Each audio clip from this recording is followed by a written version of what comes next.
senza né troppo chiara. La macchina, ovviamente, una volta che chiudo la porta, l'ho lasciata aperta apposta, ha il preriscaldo automatico, quindi questo succede solo nei processi automatici di cottura, perché se io devo cuocere una massa che è 180 gradi per 20 minuti, ovviamente il forno si sta preriscaldando a 194 gradi, quindi mi prepara la macchina ad accogliere il prodotto, perché se io inserissi il prodotto adesso l'Icombi, il forno ha una bassa temperatura, ok? E quindi mi pregiudica quello che è la mia cottura. Quindi una volta che il forno si preriscalda mi chiama, quindi in questo momento io sto parlando con voi, ma mi sto dedicando a quello che possono essere le varie preparazioni in cucina della mise en place quando entriamo in cucina, ok? Ora considera che il forno era a 30 gradi, quindi in meno di 2 minutini potete vedere che la fase di preriscaldo viene segnalata nel display. Quando verrà completata la fase di preriscaldo, in automatico mi chiama e vado ad informarlo. Cosa succede? Domanda che vi faccio io a voi: ma io gli ho detto cosa sto infornando? Croissant. Ma gli ho detto che sto infornando delle conchiglie, gli ho detto che sto infornando dei cornetti vuoti al burro, sfogliati, non sfogliati. La macchina, a prescindere da quello che vado ad inserire, ovviamente nel tasto di riferimento del proprio mondo, quindi nel tasto della pasticceria e della cottura dei cornetti, andrà in un primo momento a fare un rilevamento delle condizioni che subentrano in camera, perché io sto infornando prodotti che sono surgelati, potrei metterli con prodotti che sono freschi. La macchina ovviamente l'unità Rational andrà a fare quello che sono dei rilevamenti specifici, dove mi va a capire quali sono le temperature in camera, l'umidità e il pieno carico, perché io non gli sto dicendo che sto infornando 6 teglie, sto facendo dei cornetti, potrei benissimo infornare un cornetto. Ovviamente cambia tutto, la macchina se necessario modula quello che può essere temperatura, tempo e clima, per avere che cosa? Per avere sempre, a prescindere che oggi sia io, come mi chiamo? Nazar, bel no.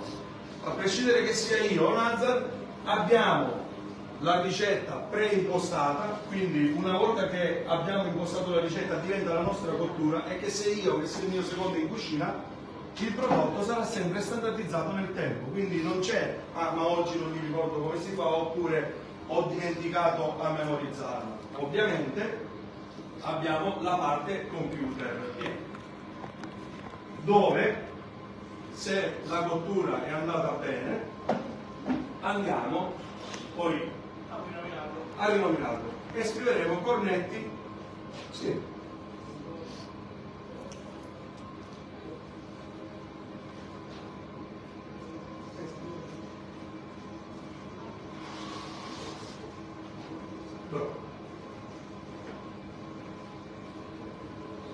Ok, quindi una volta che io ho memorizzato la mia cottura, mi basta semplicemente la mattina andare nel mio ricettario e andare a prendere direttamente la mia cottura e lanciarla. Quindi macchina flessibilissima, molto veloce, una macchina che praticamente mi permette di avere sempre nel tempo qualità costante, standardizzazione del prodotto e ovviamente uniformità in cottura. Quindi questo è quello che poi può dare la tecnologia di oggi in cucina. Ora, ovviamente, tutto quello che riguarda il mondo dei cornetti che li stiamo facendo oggi, ma se noi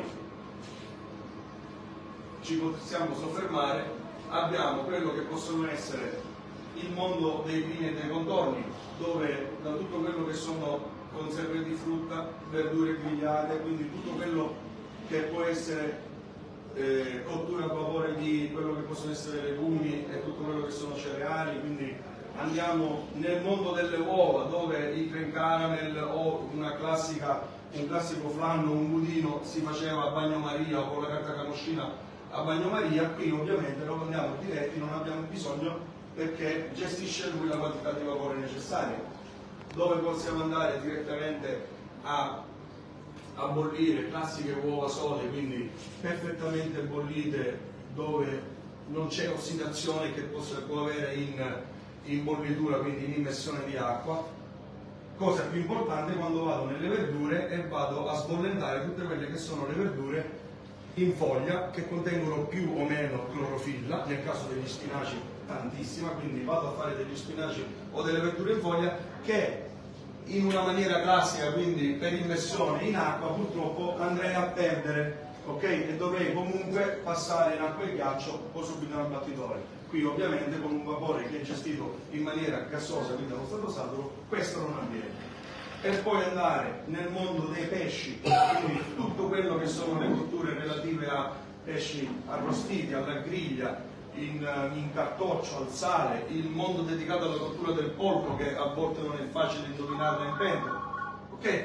Quindi per finire con quello che sono carni rosse, quindi arrostire tutti quelle che sono le cotture a bassa temperatura, le grigliate, tutto quello che concerne prodotti lavorati come mortadelle, prosciutti cotti e tutti gli insaccati, oppure quello che sono il mondo delle carni bianche, pollo, cottura dell'anatra, delle oche e tutto quello che riguarda il mondo delle carni bianche. Adesso vedete, io mi fermo soltanto, prego questo. Una domanda, se io volessi... Le domande, tutte quelle che volevo. Se volessi utilizzare, cuocere prodotti di tipologia differente, quindi prodotti alimentari diversi, i croissant e contemporaneamente una torta salata piuttosto che del pesce, potrei creare delle zone a gradiente termico diverso, cioè nello stesso forno, una zona più calda o comunque una in cui grazie alla ventilazione non si mescolano ad esempio gli odori e i sapori. Ora ci arriviamo. Nel momento in cui io informo i cornetti, il forno mi chiama. Il forno mi chiama con un coso sonoro, ok? Oppure, se vedi che magari in cucina ci sono delle attrezzature che stanno lavorando e non sentiamo a volte, c'è anche un lampeggio. Quindi mi dice, ok, io sono pronto, mi puoi caricare. Quindi apri e andiamo ad inserire quelli che sono i nostri prodotti.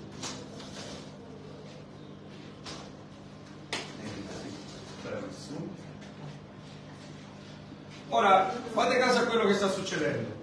Io tengo la porta aperta e quindi all'apertura della porta per legge fisica c'è calo termico a meno di 40 gradi. Adesso i ragazzi, perché una cosa sostanziale in cucina è quando si va a caricare il prodotto si deve fare nella maniera più veloce possibile. Noi l'abbiamo fatto con tutta calma, i ragazzi. Ovviamente oltre 40 gradi ma mi è piaciuto. Oltre i 40 gradi di calo termico c'è anche il volume della massa che vado in pieno carico, quindi ancora più calo termico. Ma siccome l'Icombi sale di un grado al secondo, lui adesso comincerà a dare massima potenza per arrivare nella maniera più immediata alla temperatura che era già stata impostata. Quindi quello che perdo in un eventuale carico, o se magari dimentico la porta aperta, il forno si ferma, non cuoce, quindi recupera quello che è stato perso in cottura, quindi riprende di nuovo. Ora,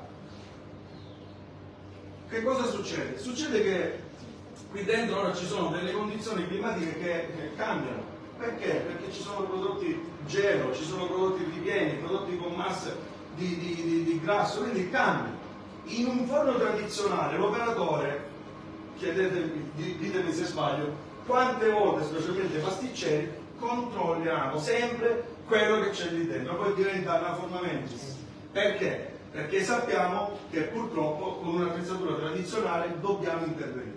Qui invece fa tutto lui per noi. Quindi in un primo momento sta lavorando a 171 gradi con tutta la valvola chiusa, quindi appena si carica la valvola chiusa per evitare che il prodotto mi implode. Ok, quindi sfruttiamo. Ora è aumentato di un grado, ma ipotizzando che in corso d'opera io mi accorgo che questo prodotto ho sbagliato con una colorazione e voglio aumentare la colorazione, posso tranquillamente in fase di cottura aumentare di una tracca la colorazione. Quindi lui in automatico mi aumenta la temperatura da 172 a 180 e potrei ancora andare avanti se volessi un prodotto che risulti ancora più colorato. Ok? Ora, in questi 20 minuti non controllerò mai cosa succede in camera, perché so già benissimo, ovviamente è una cottura che abbiamo testato nei giorni prima in base al prodotto che avevamo, e quindi so già benissimo che quei 20 minuti vanno bene e che la cottura andrà a buon fine. Nel caso specifico della domanda del professore, cosa succede? Succede che, poi ve lo faccio vedere quando sfondo i cornetti, ma lo potrei fare comunque ora, perché se io ho dei cornetti che volessi lavorare in maniera totalmente simultanea, quindi infornare dei cornetti ogni 20 minuti, perché le colazioni le voglio dare sempre calde ai miei clienti ogni mezz'ora, quindi non metto tutte le colazioni al banco, ma li faccio ogni 20 minuti, ovviamente per tempo in cucina o in laboratorio. Io potrei tranquillamente lavorare in maniera simultanea, e poi lo vediamo, dove posso andare a grigliare, spadellare, cuocere al forno e ricreare anche quello che sono la cottura in friggitrice, però di prodotti che già hanno assorbito, quindi dei prodotti convenience, o nel caso di cotolette che abitualmente dobbiamo fare in friggitrice, quindi una classica cotoletta alla milanese, dove non va a assorbire olio, ma diamo dell'olio noi semplicemente bagnandola e inserirla in una teglia adatta, mi ricrea quello che sono i risultati che avrei in friggitrice, però con un calo peso minore, una cottura che non mi assorbe, quindi non mi assorbe il grasso in più, perché in friggitrice o è una friggitrice che cuoci sempre e frigge a temperatura adatta, che non superi neanche i punti di fumo, oppure lì siamo un pochettino approssimativi.